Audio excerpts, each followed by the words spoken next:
Hello नमस्कार दोस्तों, आप सभी का आज के इस सेशन में स्वागत है। और आज के इस सेशन में मैं बात करूंगा राजनीतिक विज्ञान कक्षा 12 का मॉडल पेपर नंबर 10 की बात करने वाला हूं।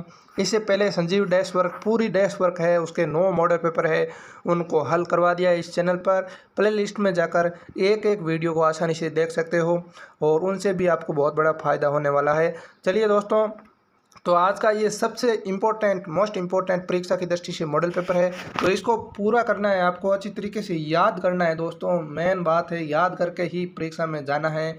इस मॉडल पेपर से अधिकतर प्रश्न है वो आने की संभावना है। इस प्रकार मैं राजनीतिक विज्ञान के मोस्ट इम्पोर्टेंट 3 मॉडल पेपर लेकर के आना हूँ। पहला आज अपलोड कर रहा हूँ और उसके बाद क्रमबद्ध तरीके से 3 मॉडल पेपर आपके सामने लेकर के आने वाला हूँ। हर एक विषय के भूगोल, हिंदी साहित्य, हिंदी अनिवार्य, इन सभी विषयों के है मैं एक एक 3 मॉडल पेपर लेकर के आने वाला हूं। तो दोस्तों सेशन को पूरा देखिए। अगर आप हमारे यूट्यूब चैनल पर नए हो तो चैनल को सब्सक्राइब ज़रूर कीजिए। और इसी के साथ ही आपने अगर हमारे टेलीग्राम जो ग्रुप है उसको ज्वाइन नहीं किया है तो ज़रूर करें। इसकी पीडीएफ है वो हमारे टेलीग्राम चैनल में उपलब्ध करा दी जाएगी जल्दी ही, तो आप इसको वहाँ से अच्छी तरीके से देख सकते हो। और इसी के साथ दोस्तों मैं आज के इस सेशन की शुरुआत करता हूँ।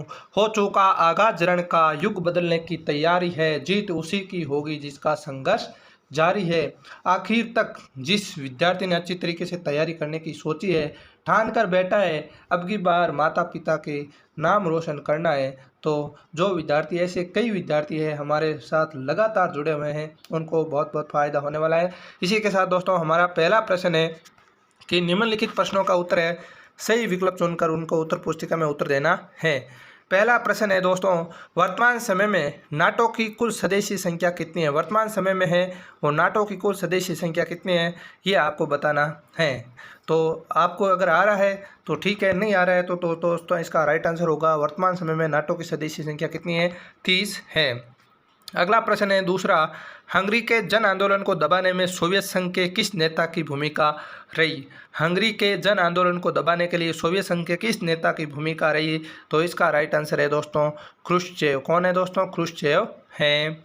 अगला प्रश्न है तीसरा कि किस वर्ष नेपाल के राजा ने संसद को भंग कर दिया था? ऐसा कौन सा वर्ष था जिस वर्ष में नेपाल के राजा ने संसद को भंग कर दिया था? इसका दोस्तों राइट आंसर है आपका ये 2002 के अंदर है, वो नेपाल के राजा ने संसद को भंग कर दिया था। अगला प्रश्न है हमारा चौथा, सुरक्षा परिषद के अस्थायी सदस्यों का चुनाव कितने वर्षों में किया जाता है? यानी चौथा प्रश्न है, तो इसका राइट आंसर है 2 वर्षों के पश्चात किया जाता है। कितने वर्षों के पश्चात? 2 वर्षों के पश्चात किया जाता है। अगला हमारा प्रश्न पांचवा प्रश्न है, रासायनिक हथियारों से सोवियत संधि, दोस्तों जो रासायनिक हथियारों से संबंधित संधि है पर कितने देशों ने हस्ताक्षर किए? तो इसका राइट आंसर है इस संधि पर दोस्तों 181 देशों ने हस्ताक्षर किए थे। छठा प्रश्न है, लिमिट्स टू ग्रोथ पुस्तक का प्रकाशन किसके द्वारा किया गया? दोस्तों पुस्तक का नाम है लिमिट्स टू ग्रोथ पुस्तक है, उसका प्रकाशन किसके द्वारा किया गया? तो इसका राइट आंसर है क्लब ऑफ रोम के द्वारा किया गया। किसके द्वारा? क्लब ऑफ रोम के द्वारा किया गया था। सातवां प्रश्न है, एक नहीं हैदराबाद के निजाम के अर्धसैनिक बल को किस नाम से पुकारा जाता है? दोस्तों जो हैदराबाद के निजाम के अर्धसैनिक बल है उसको किस नाम से जाना जाता है? तो इसका राइट आंसर है फसाकार के नाम से जाना जाता है। किस नाम से दोस्तों? फसाकार के नाम से जाना जाता है। नेक्स्ट 8वां प्रश्न है हमारा, एक देश एक संस्कृति एक राष्ट्र के विचार का संबंध निम्नलिखित में से किस राजनीतिक दल से है? तो उस दल का नाम है दोस्तों भारतीय कम्युनिस्ट पार्टी। क्या नाम है दोस्तों? भारतीय कम्युनिस्ट पार्टी है।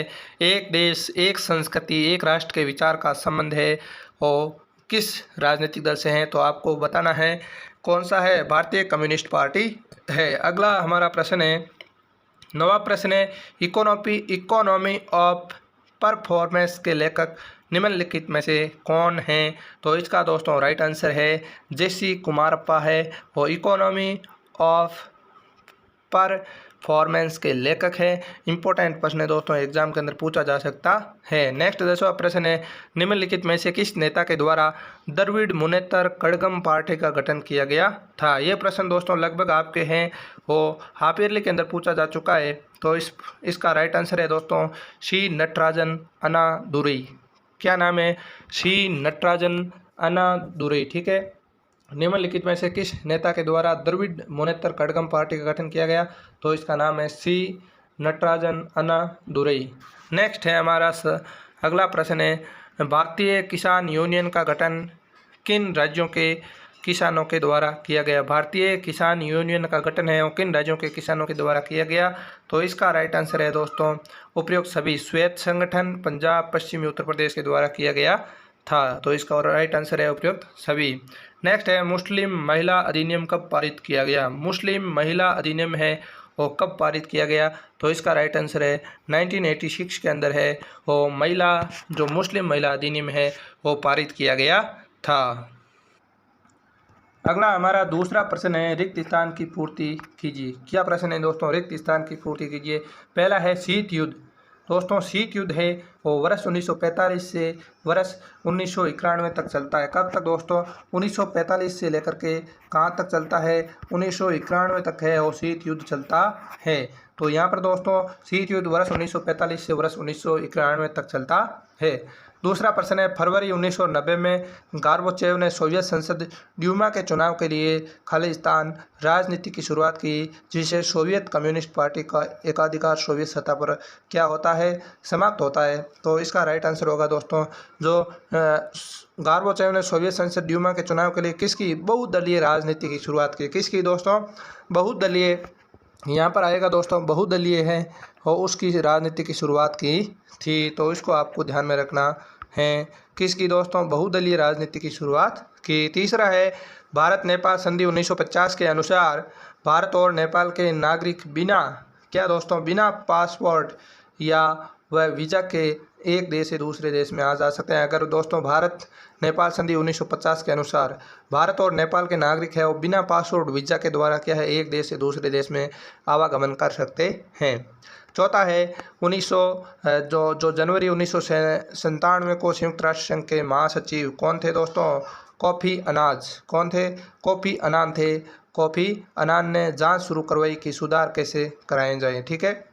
अगला पांचवा है, अंधेरे की पथ यात्रा से संकेत क्या है दोस्तों? इंपॉर्टेंट प्रश्न है। अंधेरे की पथ यात्रा वाला ये एग्जाम के अंदर पूछा जा चुका है। ठीक है ना। तो अंधेरे की पथ यात्रा से संकेत क्या है? किस वर्ग से है? दलित समुदाय की ओर किया गया है। किस समुदाय के अंदर? दलित समुदाय की ओर किया गया है।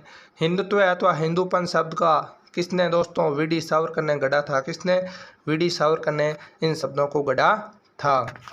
ये दोस्तों यहाँ तक तो आंसर बता दिया। अब अगले जो ये प्रश्न है ये सीधा मॉडल पेपर है, पूरा शानदार तरीके से बनाया गया है। इसके आंसर है नीचे दिए गए हैं, तो नीचे से भी अपना अच्छी तरीके से देखने का पूरा प्रयास करेंगे। पहला प्रश्न है दोस्तों, गुट निरपेक्षता आंदोलन की नींव किस सम्मेलन में स्थापित हुई? दूसरा इसके अंदर है दोस्तों इंपॉर्टेंट प्रश्न है। ये सारे प्रश्न है ना, ये वेरी इंपॉर्टेंट प्रश्न हैं, तो अच्छी तरीके से इनको है पढ़ना है और इसकी PDF है मेरे टेलीग्राम चैनल में आपको उपलब्ध करा दी जाएगी। दूसरा है, पृथकतावाद का अर्थ है। चेकोस्लोवाकिया के जन आंदोलन को कुचलने में किस सोवियत नेता की भूमिका रही? बाल्टिक देश के नाम से किन देशों का जाना जाता है? निम्नलिखित में से किसको सीमांत गांधी के नाम से जाना जाता है? स्वतंत्र पार्टी के संस्थापक कौन है? मुंबई प्लान कब प्रस्तुत किया गया? दलित पैंथर्स का गठन कब और किसके द्वारा किया गया था? सरदार जो सरोवर परियोजना का विरोध क्यों किया गया था? गोधरा हिंसा क्यों भड़की? बाम सेब का पूरा नाम लिखिए। ये प्रश्न आपके हाफ ईयरली के अंदर आ चुका है। मिल्क मैन ऑफ इंडिया के नाम से कौन मशहूर है? तो इसका दोस्तों राइट आंसर है वर्गीज कुरियन। कौन दोस्तों? वर्गीज कुरियन है और मिल्क मैन ऑफ इंडिया के नाम से प्रसिद्ध है। दोस्तों मैं फटाफट करवाने की कोशिश कर रहा हूँ, इनके सारे आंसर है, इसकी PDF है और मैं मेरे टेलीग्राम के अंदर डाल दूंगा, वहाँ से आप अच्छी तरीके से देख लीजिए ताकि आपको कोई भी परेशानी नहीं आए। ये फिर उसके बाद दोस्तों लघुत्तरात्मक प्रश्न हैं। सीमित परमाणु परीक्षण संधि, यह है प्रशंसित टिप्पणी लिखना है। प्रेस्ट्रोइक व ग्लासनोस्त नीतियों कब और किस सोवियत राष्ट्रपति ने अपनाई? छठा प्रश्न है, सोवियत प्रणाली की क्या लिखना है? कोई दो विशेषताएं लिखनी। अगला प्रश्न है साप्टा पर हस्ताक्षर किस वर्ष किए गए। नेक्स्ट 8वां प्रश्न है न्याय युद्ध क्या है, स्पष्ट कीजिए। 9वां प्रश्न है कोविड-19 क्या है, इसने विश्व को किस प्रकार प्रभावित किया है। 10वां प्रश्न है विश्व की साझी विरासत से आपका क्या अभिप्राय है, इसका दोहन किस प्रकार किया जा रहा है। ये इंपॉर्टेंट प्रश्न है दोस्तों। 10वां प्रश्न 9वां प्रश्न है ना, ये 11वां 10वां प्रश्न विश्व की साझी विरासत वाला इंपॉर्टेंट प्रश्न है, कई बार बता चुका हूँ और ये आने की पूरी संभावना है। राजनीतिक में वामपंथी और दक्षिणपंथी के से क्या तात्पर्य है, इंपॉर्टेंट प्रश्न है दोस्तों। वामपंथी और दक्षिणपंथी क्या है। 13वां प्रश्न है केरल मॉडल क्या था। 14वां प्रश्न है किस दशक को भारतीय राजनीतिक इतिहास में खतरनाक दशक कहा जाता है तथा क्यों। 15वां प्रश्न है चिपको आंदोलन से क्या तात्पर्य है, ये कब और कहाँ शुरू होता है। 15वां प्रश्न इंपॉर्टेंट प्रश्न है दोस्तों, एग्जाम के अंदर पूछा जा सकता है। नेक्स्ट 16वां प्रश्न है हरित क्रांति के 2 सकारात्मक परिणामों का उल्लेख करें। उसके बाद दोस्तों आपके बड़े प्रश्न है श्रीलंका के जातीय संघर्ष पर क्या लिखनी है, आपको टिप्पणी लिखनी है। 18वें प्रश्न है पाकिस्तान के लोकतंत्रीकरण के कौन कौन सी कठिनाई आ रही है। 18वां प्रश्न है पर्यावरण प्रदूषण के लिए उत्तरदायी कारण कौन कौन से हैं, साझी परंतु अलग अलग जिम्मेदारियों के संदर्भ में रियो के घोषणा पत्र में क्या कहा गया है। ये इसका 18वां प्रश्न है। 19वां प्रश्न है नर्मदा बचाओ आंदोलन में नर्मदा घाटी की बांध परियोजना का विरोध क्यों किया गया। ठीक है। 8वां प्रश्न है क्या आप शराब विरोधी आंदोलन को महिला आंदोलन का दर्जा देंगे, कारण बताइए। ये प्रश्न दोस्तों मैंने 9 मॉडल पेपर करवाए, उनमें सारे अच्छी तरीके से हल करवा दिए हैं। इसके अलावा दोस्तों मैं आपको इंपॉर्टेंट प्रश्नों के रूप में लेकर के आया हूँ और आपको इसकी सारी PDF है आंसर सहित मैं आपको डाल दूंगा, नीचे आंसर भी लिखे हैं, ठीक है ना, वो भी आपको उपलब्ध होंगे। ठीक है। उसके बाद हमारा 20वां प्रश्न है 1990 के पश्चात भारत में राजनीतिक दलों के कौन से गठबंधन उभरे और इस गठबंधन के किन्हीं 2 परिणामों का उजागर कीजिए। ठीक है। इसके अथवा में जो प्रश्न है ये प्रश्न है दोस्तों अपना शाहबानो मामला क्या था, इस मामले पर भारतीय जनता पार्टी ने कांग्रेस विरोधी रुख क्यों अपनाया था। 21वां प्रश्न है सुरक्षा परिषद में भारत किस तरह सदस्य की हिस्सेदारी के औचित्य घोषित कीजिए। इंपॉर्टेंट प्रश्न है। इसके अलावा 8वां प्रश्न है संयुक्त राष्ट्र संघ की मुख्य शाखाओं एजेंसियों को सम्मिलित करना है और ये 8वां में आपको प्रश्न दिया है। ठीक है। 22वां है भारत के विभाजन के उत्पन्न प्रमुख समस्याएं कौन सी है, किन चारों का उल्लेख करना है। ठीक है। निम्नलिखित सिद्धांतों का उचित है उनको क्या सुमेल करना है। ये दोस्तों आपका है, ये मॉडल पेपर है, इंपॉर्टेंट मॉडल पेपर है।